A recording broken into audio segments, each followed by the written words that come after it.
TV Batuíra Portugal, para lá do amanhã. Então, boa tarde a todos.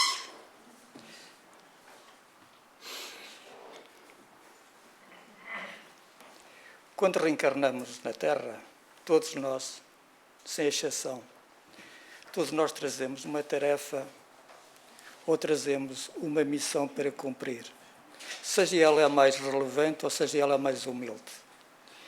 E nós hoje vamos conversar sobre uma missão muito especial, como podem ver, missão dos pais. E Kardec, conhecedor da importância desta missão, que é a missão dos pais, ele teve essa preocupação de, no Livro dos Espíritos, perguntar à espiritualidade superior se pode considerar-se a paternidade como missão. E a resposta da espiritualidade é, sem contestação, uma missão. É, ao mesmo tempo, um dever muito grande e que compromete o homem, mais do que ele pensa, com relação à sua responsabilidade quanto ao futuro. Deus colocou a criança sob a tutela de seus pais para que estes o dirijam no caminho do bem. E facilitou-lhes a tarefa, dando-lhe uma organização débil e delicada que o torna acessível a todas as impressões. Entretanto, aos que se preocupam mais em aprumar as árvores do seu jardim e de fazê-las dar muitos bons frutos do que endireitar o caráter do seu filho. Além de ser uma missão, ser pai e ser mãe, pela lei da justiça, é também uma obrigação. No entanto, muitos não cumprem suas tarefas como tutores daqueles que chegam aos seus lares com o verdadeiro amor. E no lar, o homem e a mulher são iguais diante de Deus e possuem os mesmos direitos? Responde a espiritualidade. Deus não concedeu a ambos a inteligência do bem e do mal e a faculdade de progredir? Homem e mulher são duas formas diferentes, mas com o mesmo objetivo de vida.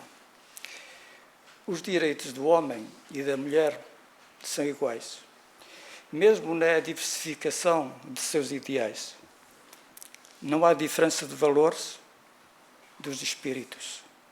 Há sim imposições pelas vestimentas carnais, ser homem ou ser mulher, que a natureza lhes empresta, para o despertamento de tesouros da vida, o conquistarmos virtudes. Continuemos. E na pergunta 821, Kardec também faz a seguinte pergunta. As funções a que a mulher está destinada pela natureza têm uma importância tão grande quanto as atribuídas ao homem? Vejamos a resposta. Sim. E maior ainda.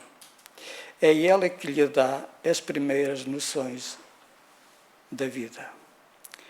Diz-nos o Espírito Miramês, no livro Filosofia Espírita, que, e vou citar, as funções da mulher são grandiosas, por vezes até maiores que as do homem, pois é ela que gera filhos na sua intimidade, alimentando-os com o seu amor. E diz ainda, a geração de um filho pode-se dizer que é a maravilha das maravilhas. A função da mulher no lar é divina. Não se quer aqui desprezar o seu companheiro, que ocupa na vida funções grandiosas também. Como diz Miramês, cada um no seu lugar. E quanto aos deveres? Vamos ver o que o Espírito Emmanuel traz para nós acerca dos deveres da mãe terrena. E para isso vamos a um livro de perguntas e respostas, que é o livro O Consolador, É uma pergunta com uma resposta extensa, mas vale a pena ouvirmos. Então a pergunta é: o que deve fazer a mãe terrestre para cumprir evangelicamente os seus deveres, conduzindo os filhos para o bem e para a verdade? Vejamos a resposta. No ambiente doméstico, o coração maternal deve ser o expoente divino de toda a compreensão espiritual e de todos os sacrifícios pela paz da família. Coração maternal. A emoção da família está nas mãos da mulher. Quem é o filho, por exemplo, que não gosta de receber uma carícia de uma mãe?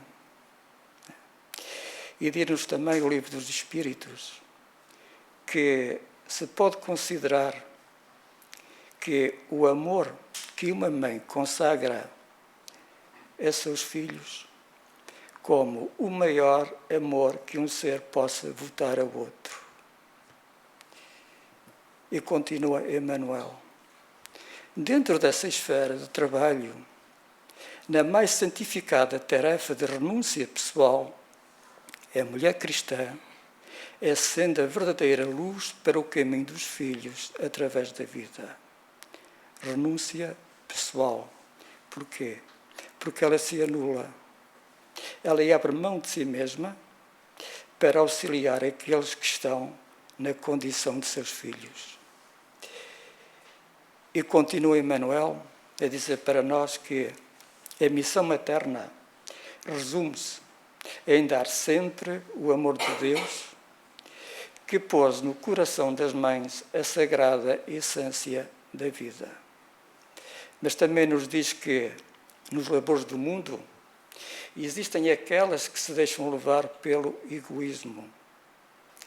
Ainda há muito egoísmo na Terra, como sabemos. O eu ainda fala muito alto em detrimento do nós. E continua Emmanuel. A mãe terrestre deve compreender, antes de tudo, que seus filhos, primeiramente, são filhos de Deus. É um empréstimo. Desde a infância, deve prepará-los para o trabalho e para a luta que os esperam. Desde os primeiros anos, deve ensinar a criança a fugir do abuso da liberdade, controlando-lhe as atitudes e consertando-lhe as posições mentais, pois que essa é a ocasião mais propícia à edificação das bases de uma vida. Ainda no livro Consolador, do qual estamos a falar, numa outra pergunta, o Emmanuel, o Espírito Emmanuel, também nos traz uma informação muito importante.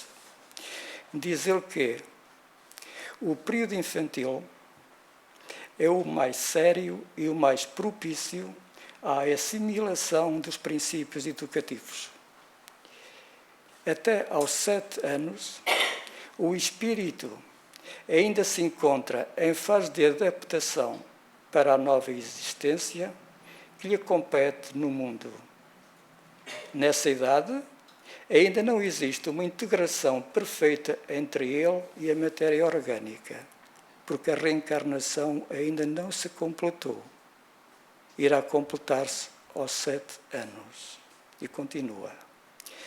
Suas recordações do plano espiritual são, por isso, mais vivas, tornando-se mais suscetível de renovar o caráter e estabelecer novo caminho na consolidação dos princípios de responsabilidade. Passada a época infantil, os processos de educação moral que formam o caráter tornam-se mais difíceis com a integração do espírito em seu mundo orgânico material, porque a encarnação aí já se completou. Eis porque o lar é tão importante para a edificação do homem e porque tão profunda é a missão dos pais perante as leis divinas, pois é aí no lar que a criança deve receber as bases do sentimento e do caráter. continuemos com Emmanuel, deve sentir os filhos de outras mães como se fossem os seus próprios, sem guardar de modo algum a falsa compreensão de que os seus são melhores e mais altamente aquinhoados que os das outras. Ensinará a tolerância mais pura, mas não desdenhará a energia quando seja necessária no processo da educação.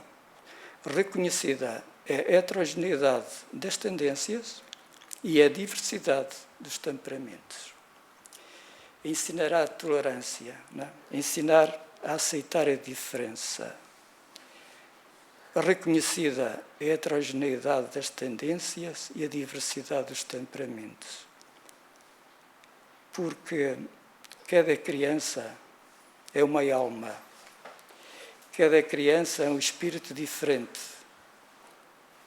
cada um com o seu património espiritual, cada um com a sua história, ou como diz o Evangelho segundo o Espiritismo, o corpo procede do corpo, mas o espírito não procede do espírito, porque o espírito já existia antes da formação do corpo.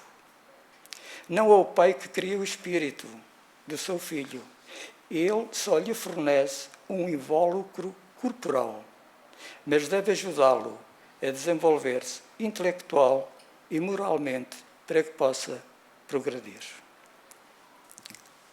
Sacrificar-se-á, a mãe terrena, de todos os modos ao seu alcance, sem quebrar o padrão de grandeza espiritual da sua tarefa, pela paz dos filhos, ensinando-lhe que toda dor é respeitável, que todo o trabalho edificante é divino e que todo o desperdício é falta grave.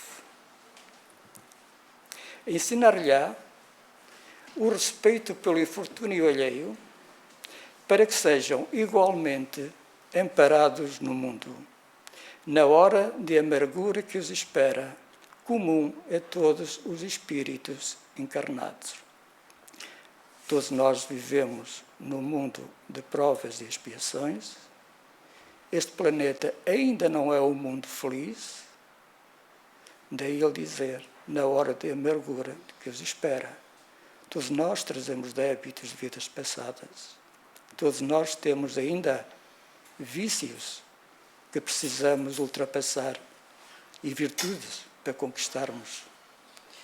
E as crianças, elas estão aí para aprender também a serem melhores espíritos, melhores pessoas, não é? A caminho da evolução.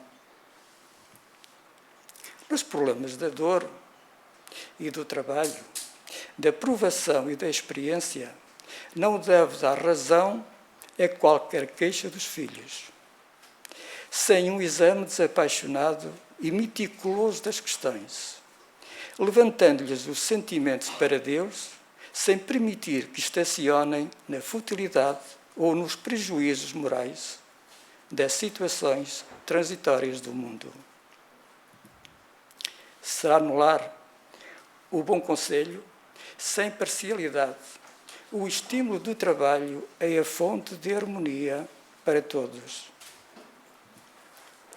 Buscará, na piedosa Mãe de Jesus, o símbolo das virtudes cristãs, transmitindo aos que a cercam os dons sublimes da humildade e da perseverança, sem qualquer preocupação pelas goríolas efêmeras da vida material. Cumprindo esse programa de esforço evangélico, na hipótese de fracassar em todas as suas dedicações e renúncias, compete às mães incompreendidas entregar o fruto de seus labores a Deus, prescindindo de qualquer julgamento do mundo, pois que o Pai de misericórdia saberá apreciar os seus sacrifícios e abençoará as suas penas no Instituto Sagrado da Vida Familiar. E quanto à autoridade paterna? Vamos ouvir Rodolfo Caligaris, que tem para nos dizer, neste livro, A Vida em Família, capítulo 19, para quem tiver o livro, Autoridade Paterna. Vamos então ver o que é que ele tem para nos dizer. A criança detesta, quase sempre, aqueles que a tiranizam, pois gosta de ser tratada com moderação e justiça. Mas, por outro lado, despreza e agride o pai frouxo e piegas, cuja incapacidade a priva de um apoio que deseja e lhe é indispensável. Sim, a par da liberdade, sem a qual não poderia autoafirmar-se, a criança necessita também da autoridade para que seja orientada nos seus julgamentos e saiba disciplinar a própria vontade. O máximo que conseguem com essa maneira de agir é uma submissão cega, sem consentimento interior, o que fará dos filhos indivíduos tímidos e gaguejantes, com fortes sentimentos de inferioridade ou então revoltados, futuros tiranos da própria prole. E continua, e diz mais. Outros, seja por comodismo, seja por fraqueza, não exercem a menor autoridade sobre os filhos, deixam-nos à solta, permitindo-lhes tudo, satisfazendo a todos os seus desejos, numa atitude de superindulgência, que, longe de traduzir bondade, o que evidencia a falta de amor, ou pelo menos indiferença pela sua sorte. Este tipo de educação, está provado, só pode tornar as pessoas incontestáveis, exigentes, egoístas, incapazes de oferecer a menor cooperação a quem quer que seja. Pior ainda, favorece os desregramentos e conduz à libertinagem, principais fatores da delinquência em todos os tempos. A autoridade legítima é o processo pelo qual o pai ajuda o filho a crescer e a amadurecer, para que chegue à autonomia, sabendo que a liberdade tem um preço, a responsabilidade. É a maneira pelo qual o pai conduz o filho à autorrealização, desenvolvendo-lhe as potencialidades, sem, entretanto, exigir mais do que ele possa dar, respeitando-lhe as limitações.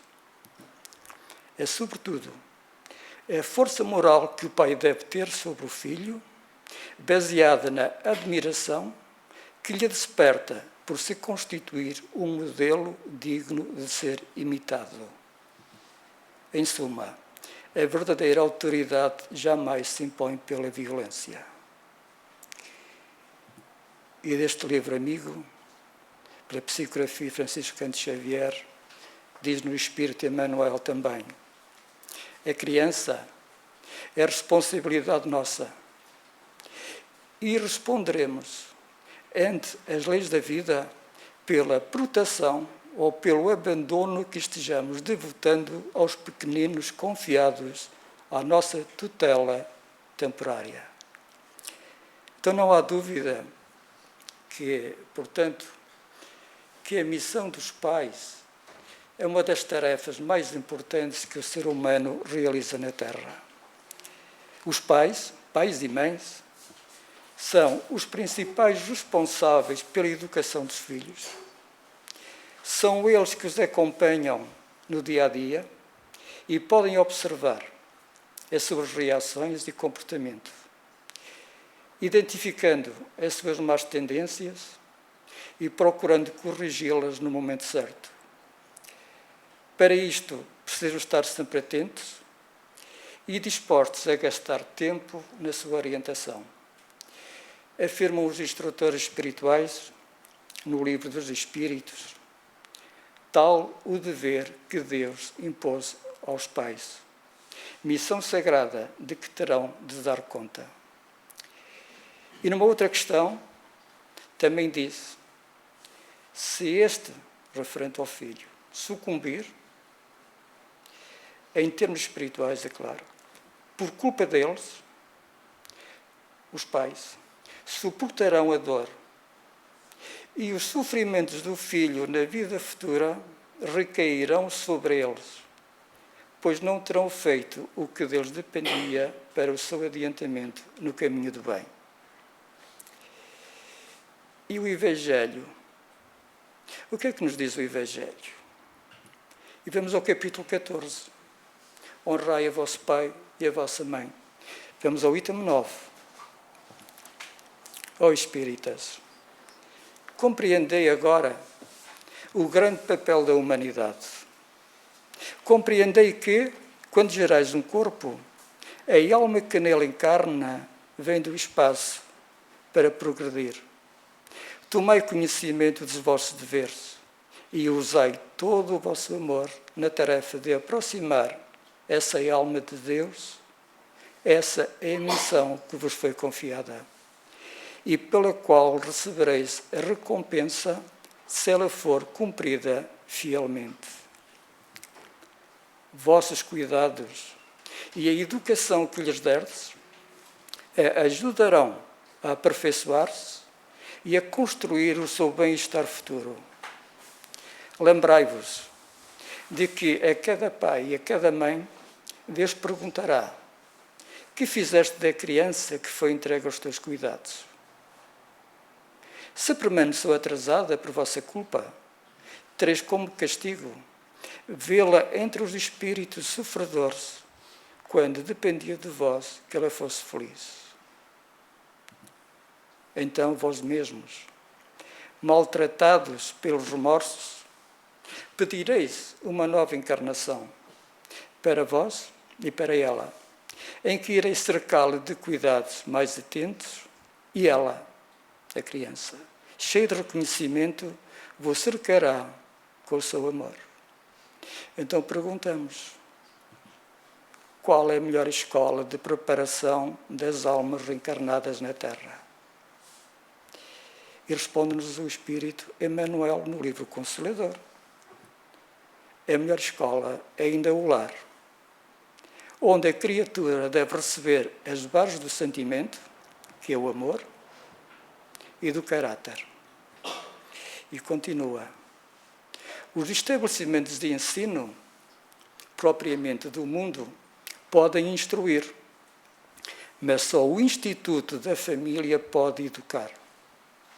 É por essa razão que a universidade poderá fazer o cidadão, mas somente o lar pode edificar o homem. E podemos complementar esta informação que Emmanuel nos traz com uma outra que ele também nos diz no livro Consolador, e eu vou citar. As escolas instrutivas, diz-nos Emmanuel, do planeta poderão renovar sempre os seus métodos pedagógicos, com esse ou aqueles processos novos, de conformidade com a psicologia infantil. Mas a escola educativa só possui uma fonte de renovação, que é o Evangelho, e um só modelo de mestre, que é a personalidade excelsa do Cristo.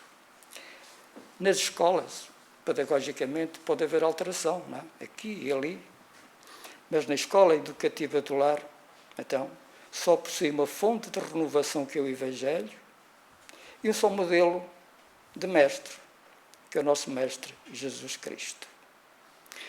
Ver e fazer o Evangelho no lar, não como um ritual diário ou como um ritual semanal, mas viver o Evangelho dentro do lar. E é neste processo de viver o Evangelho que se educa a criança.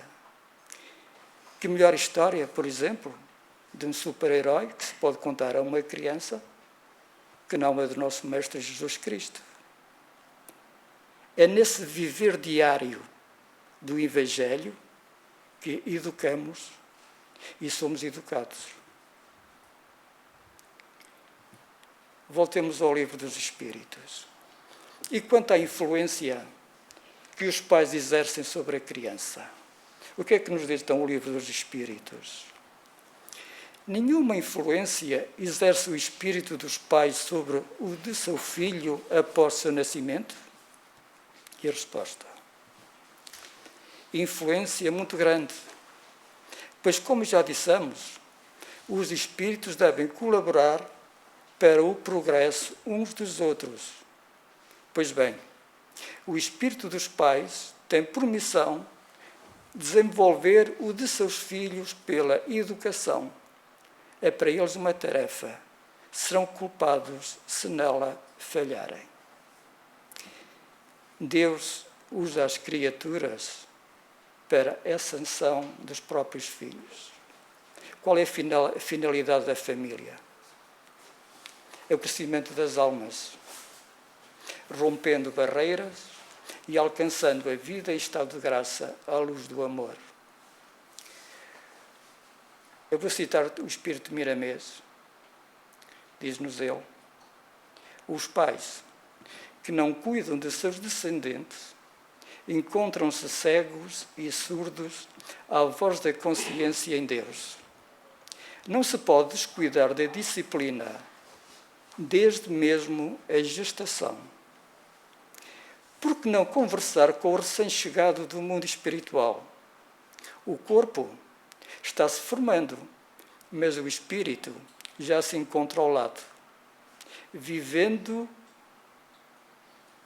a formação do seu corpo físico e, por vezes, ajudando os seus futuros pais, dependendo, claro, da condição evolutiva. Se for um espírito menos esclarecido, lembremo-nos do que disse Jesus: são os doentes que precisam do médico. E quanto à religião, à educação religiosa dos filhos? Vamos ver ainda o Consolador, mais uma vez. E a pergunta é: os pais espiritas, não é? Devem ministrar a educação doutrinária a seus filhos ou podem deixar de fazê-lo invocando as razões de que, em matéria de religião, apreciam mais a plena liberdade dos filhos? Nós, por vezes, ouvimos dizer que, quando o filho crescer, ele decide o que quer fazer. E a pergunta é: vamos deixá-lo crescer para ele depois decidir? Isto é em questão de religião. Como nos devemos comportar como pais espíritas? Vejamos. O período infantil, em sua primeira fase, é o mais importante para todas as bases educativas. E os pais espiritistas cristãos não podem esquecer seus deveres de orientação aos filhos nas grandes revelações da vida.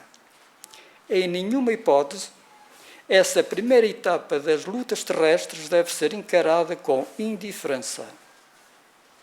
O pretexto de que a criança deve desenvolver-se com a máxima noção de liberdade pode dar ensejo a graves perigos. O período infantil, em sua primeira fase, é até aos 7 anos. A infância para o espírito é a fase mais importante para a sua evolução, pois é na infância que a aprendizagem torna-se mais fácil, porque nesta fase o espírito está mais sensível às orientações dos pais e as suas tendências ainda estão um pouco adormecidas. Dizem-nos os espíritos superiores, no Livro dos Espíritos, que nesta fase é que se lhes pode reformar os caráteres e reprimir os maus pendores. Esta assertiva define a finalidade da educação e ressalta a sua importância. Sem ela, o espírito reencarnante corre o risco de se desviar do caminho do bem por causa dos defeitos do caráter e as más tendências que traz de outras encarnações. Nós hoje somos a nossa melhor versão, mas já fomos bem piores do que somos hoje. E continua. Além disso, os pais espiritistas devem compreender que qualquer indiferença nesse particular pode conduzir a criatura aos prejuízos religiosos de outrem, ao apego do convencionalismo e à ausência de amor à verdade. Qualquer indiferença neste particular em relação à evangelização dos filhos. Então, a importância de ensinar a criança a orar, a importância de se ensinar a criança a agradecer a Jesus, a agradecer a Deus. E continua. Deve nutrir-se o coração infantil com a crença, com a bondade, com a esperança e com fé em Deus. Agir contrariamente a essas normas é abrir para o faltoso de ontem a mesma porta larga para os excessos de toda a sorte que conduzem ao aniquilamento e ao crime. O faltoso de ontem é o espírito reencarnante. É aquela criança que acaba de chegar. É um espírito como qualquer um de nós. Carrega os seus débitos. Mas também carrega coisas boas. Não é? E não nutrir-lhe o coração com essas normas, não é? Com a crença, com a bondade, com a esperança e com a fé em Deus, é abrir a porta larga para os excessos de toda a sorte que conduzem ao aniquilamento e ao crime. É o Espírito Emmanuel quem o disse. Os pais espiritistas devem compreender essa característica de suas obrigações sagradas, entendendo que o lar não se fez para a contemplação egoística da espécie, mas sim para santuário onde, por vezes, se exige a renúncia e o sacrifício de uma existência inteira.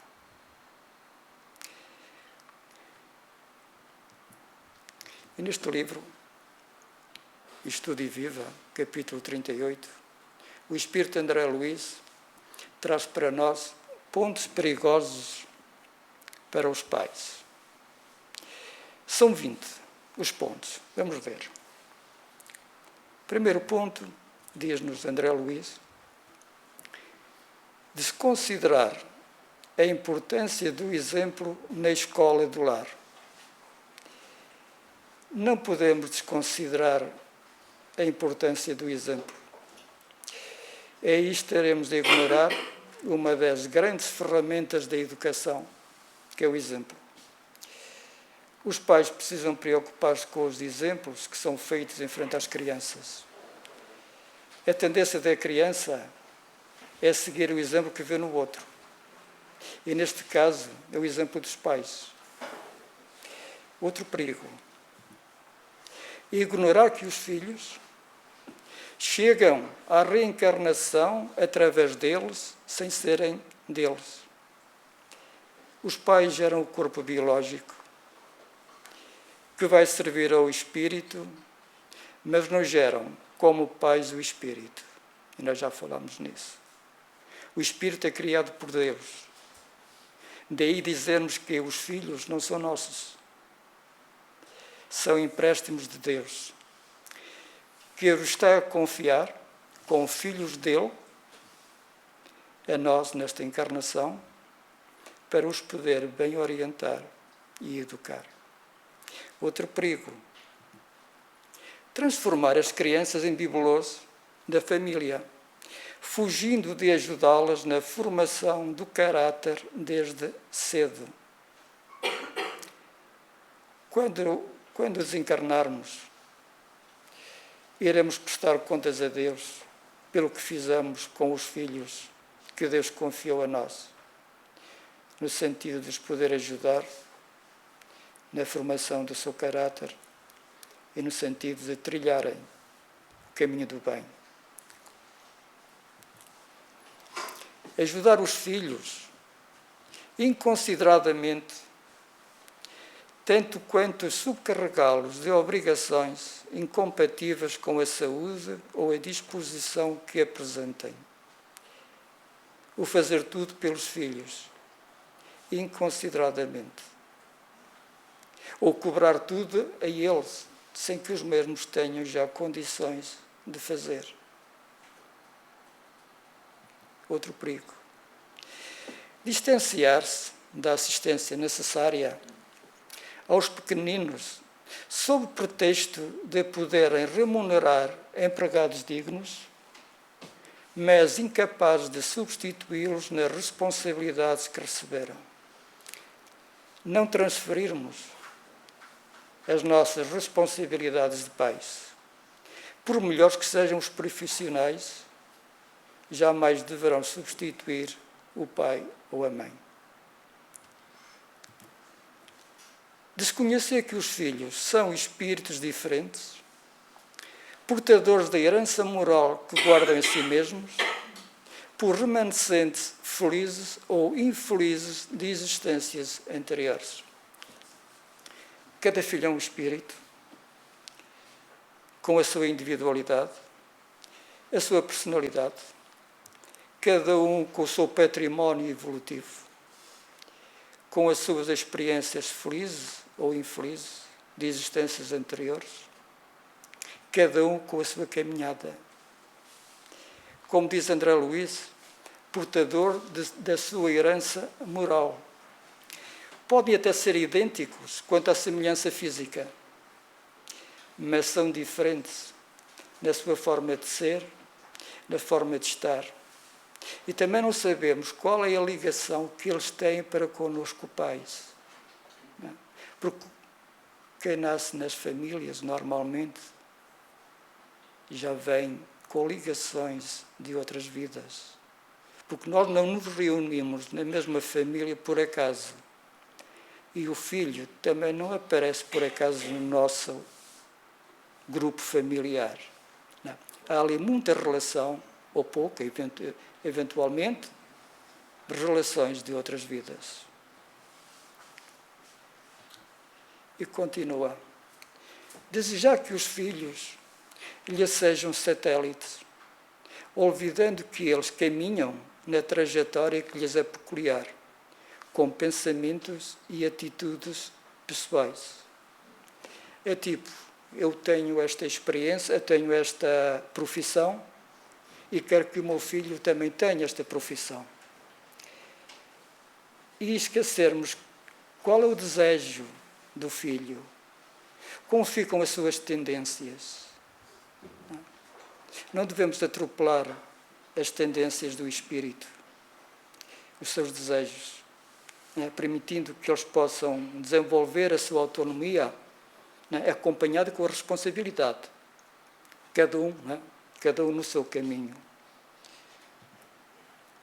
Desinteressar-se dos estudos que lhes dizem respeito. A necessidade de se dar atenção ao filho. Como, lembrei-me agora um exemplo, como uma criança que vem da escola toda contente, toda feliz, quer mostrar um desenho ao pai, mas o pai diz agora que não, agora vou tomar banho, agora vou ver a notícia, entretanto a criança vai para a cama e não mostrou o desenho ao pai. Um exemplo. Continua. Relegar-lhes as mentes às superstições e fantasias, sem prestar-lhes explicações honestas em torno do mundo e da vida. Outro perigo. Não lhes pedir trabalho e cooperação na medida das possibilidades.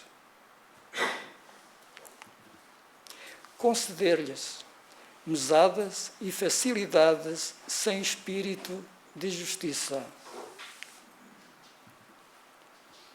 Incentivá-los à superestimação do próprio valor sob a desculpa de serem inteligentes.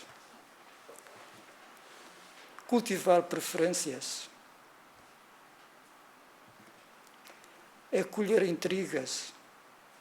Antes de mais nada saber o que aconteceu, não é? Repreender por simples capricho ou deixar de corrigir quando necessário. a criança precisa saber porque é que está a ser repreendida. Forçá-los a receber preconceitos e tradições. Exemplos, então, que André Luiz está a trazer para nós, não é? Exemplos de perigos. Impor-lhes determinada carreira profissional sem observar-lhe as tendências. Obrigá-los a casar ou deixar de casar, como também frustrar-lhes a liberdade de escolha da companheira ou do companheiro.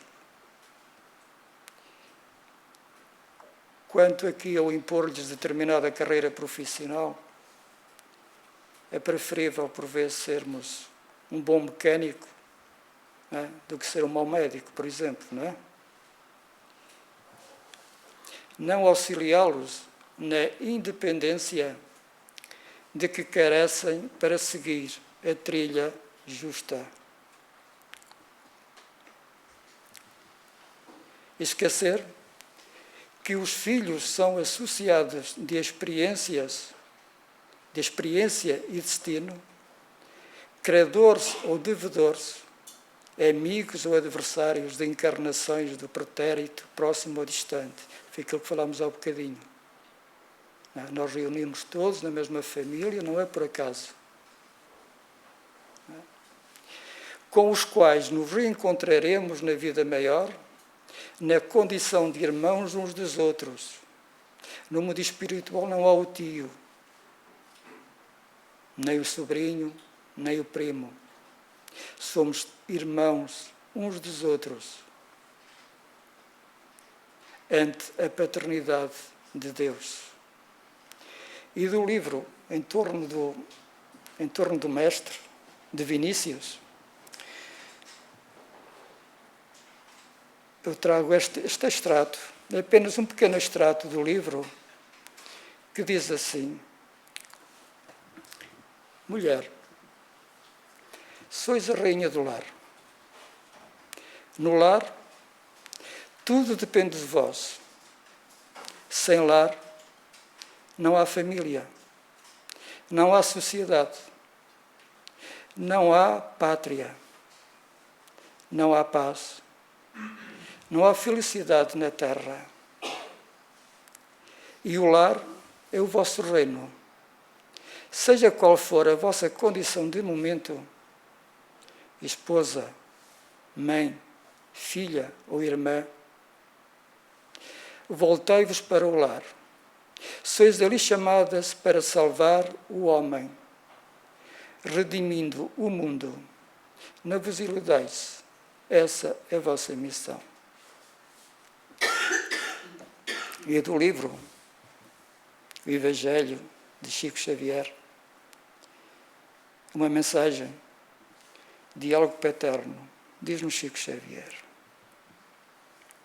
Ainda mesmo quando o pai não tenha vocação suficiente para conversar em torno dos temas do nosso Senhor Jesus Cristo, aos quais ele um dia fatalmente se afeiçoará, porque são os temas da verdade, esse pai deve reunir-se com a família, pelo menos semanalmente, e conversar com amor. Perguntar aos filhos o que sentem e o que pensam da escola. Se estão defrontados por algum problema e que problema vem a ser esse. Suprimir-lhes a irritação ou o desgosto quando aparecem. Sindicar dos filhos a razão de uma nota menos alta no caderno de lições e indagar porque não se desincumbiram das tarefas escolares com a eficiência precisa. E, geralmente, atribuímos às mães a obrigação total de amparar moralmente os filhos. Mas urge notar que a cooperação do pai é indispensável, principalmente em matéria de educação, porque a escola não prescinde da paz no lar. E como estamos a ir para o final, eu trago também aqui um extrato do livro, os livros mensageiros, para que nos apercebamos da importância que é o Evangelho no lar, a importância da prece e a importância da oração. É um pequeno trecho apenas. Os Mensageiros, que é um dos livros da coleção A Vida no Mundo Espiritual, né, da psicografia de Francisco Cândido Xavier, pelo Espírito André Luís. Este é o segundo livro. O primeiro livro é o Nosso Lar, e depois vem, então, Os Mensageiros. E neste capítulo 37, é o instrutor Alexandre, desencarnado, espírito, que tem a palavra, e ele vai referir-se a determinadas entidades que vagueiam no mundo espiritual, que em dias de tempestade, estamos a falar de espíritos, com as suas grandes dificuldades ainda, né? Que em dias de tempestade procuram abrigos, nomeadamente em casas noturnas, mas também em outras casas. E era o caso. Havia entidades que se estavam a dirigir para a casa da Dona Isabel. Dona Isabel é uma senhora que está aqui no planeta Terra, encarnada, e naquele dia tinham feito o Evangelho no lar. O André Luís, Espírito André Luís e o Espírito Alexandre estão também a assistir ao Evangelho no lar. E o Evangelho no lar, então, havia terminado. Então o Espírito, o instrutor Alexandre, tem a palavra. Observem como se inclinam para cá. Ele refere-se a entidades desequilibradas. Observem como se inclinam para cá, fugindo em seguida, espantados e inquietos. Então, eles iam dirigir-se à casa, mas de repente acontecia o quê? Fugiam. E diz-nos o instrutor Alexandre: estamos escolhendo mais um ensinamento sobre os efeitos da prece. Nunca poderemos enumerar todos os benefícios da oração. Toda vez que se ora num lar, prepara-se a melhoria do ambiente doméstico. Cada prece do coração constitui emissão eletromagnética de relativo poder. Por isso mesmo, o culto familiar do Evangelho não é tão só um curso de iluminação interior, mas também processo avançado de defesa exterior. Né? Com o Evangelho no lar, as nossas casas também ficam protegidas.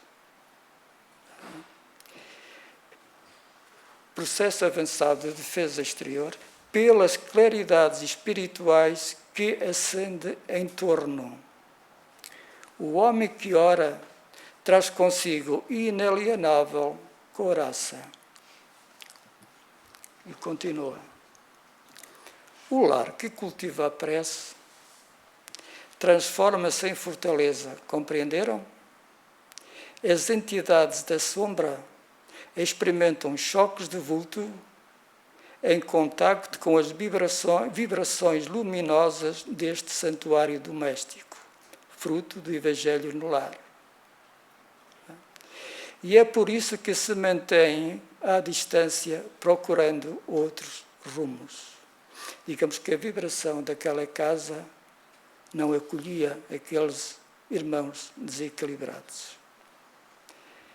A pessoa que ora, além de irradiar ondas de tranquilidade, amor e paz aos que a cercam, também irradia vibrações de paz e tranquilidade ao próprio ambiente em que se encontra.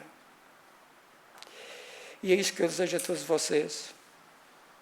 Obrigado por me ouvirem, mas realço novamente aqui a importância que é o Evangelho no lar, uma vez por semana, sempre à mesma hora. Né? As crianças também podem assistir. Também podem fazer uma pequena leitura, se for o caso, não é? E podem dar, porque não, a sua pequena opinião, não é? Sobre aquele tema que está a ser discutido, não é? Ou aquele tema que vem à intuição dos pais ou até da própria criança. Não é? Porque quem ganha com tudo isso, efetivamente, é a criança. E esta casa, ela está aberta à evangelização. Temos aí as crianças a partir dos 5 anos, não é? 5 anos. Vai até aos 18, ou vai para aí além. Depois temos os estudos da casa. Não é? Uma forma de compreendermos todo o Evangelho do Cristo, que nos deixou há 2000 anos. Não é? Temos as obras da codificação. Não é? E temos, pronto, a evangelização, com os evangelizadores. Não é? Agora, em setembro, vai dar-se novamente o início a mais um ano de evangelização. Pronto, e fica o alerta, é, para os pais que tenham crianças com 7 aninhos, não faz mal, com 6, com 5 já podem vir, com 4 que não. E pronto, e a casa está disponível, há evangelizadores com muita vontade de trabalhar e servir. O caso da Nancy, que está ali connosco, não sei se haverá mais alguém aí, mas a casa está disponível. Muito obrigado e muita paz.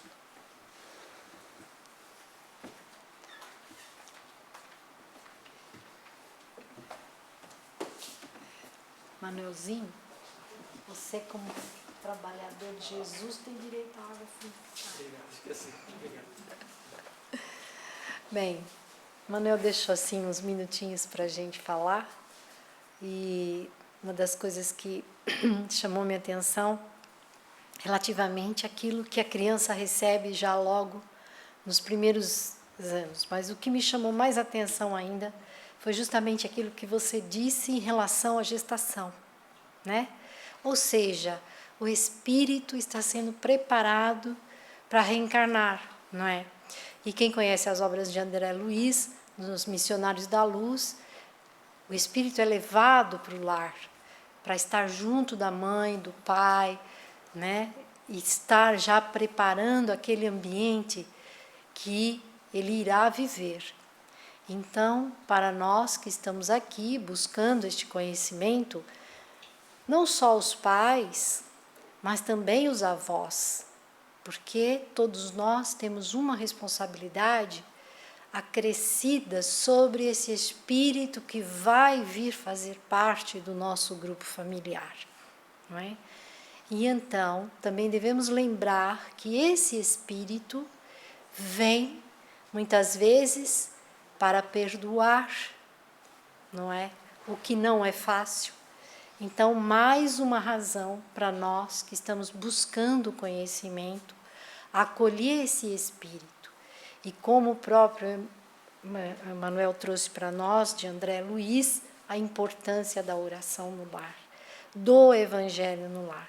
É muito importante, porque nós estamos colaborando com a espiritualidade superior que está a trabalhar com aquele espírito que vai reencarnar na nossa família.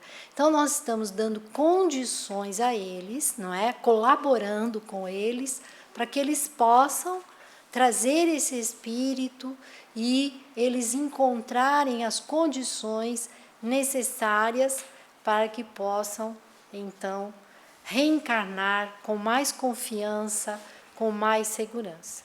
Isso é muito importante. Então, cabe a todos nós fazermos esse trabalho. Para quê?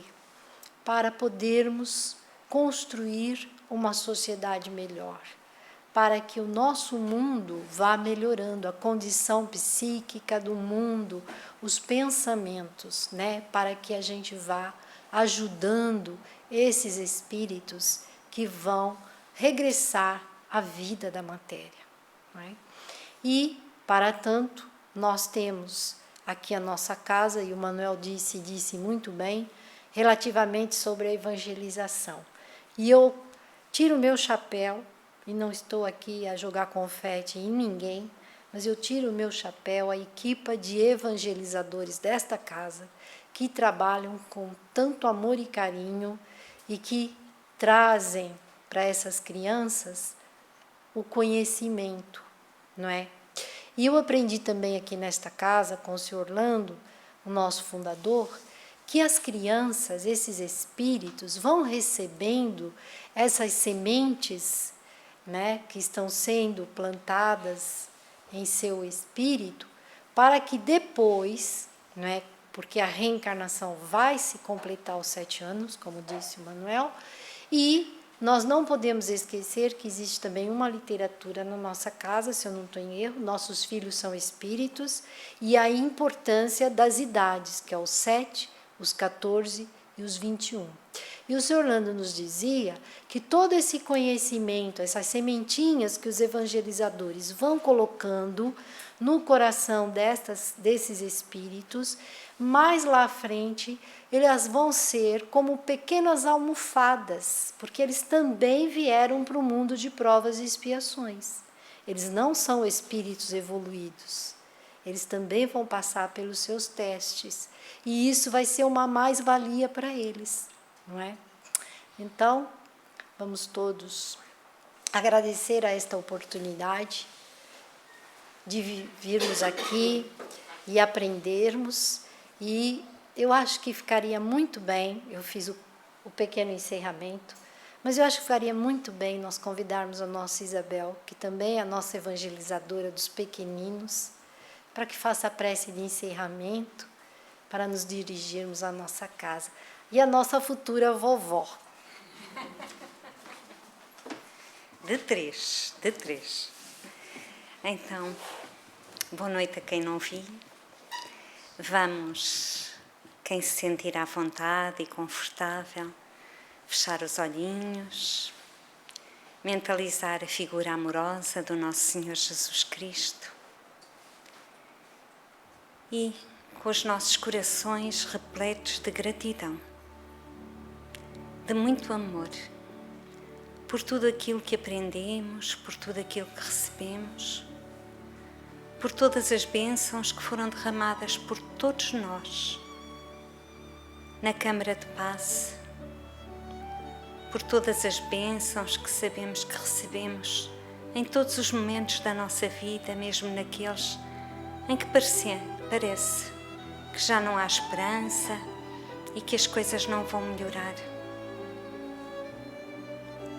Deus está sempre presente na forma do nosso anjo da guarda, daquele ombro amigo que aparece para nos consolar, de todos aqueles que se aproximam de nós com o intuito de nos animar, de nos alegrar.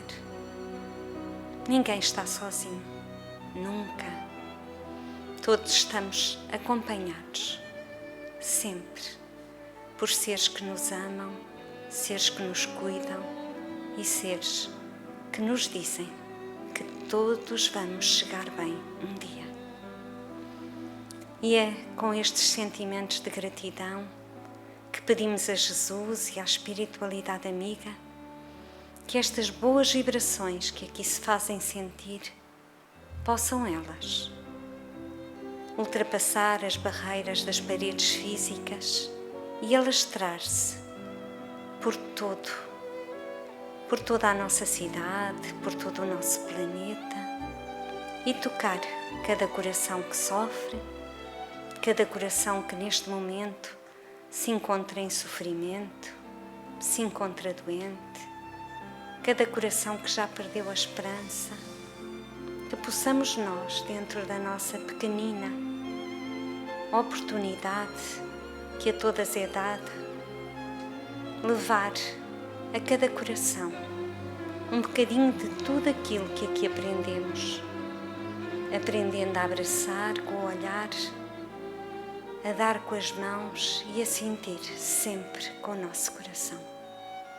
Que Jesus nos ampare e que nos possa guiar também para os nossos lares, levando estas bênçãos de paz, de amor e de luz para cada um deles. Que assim seja. Graças a Deus. TV Batuíra Portugal. Para lá do amanhã.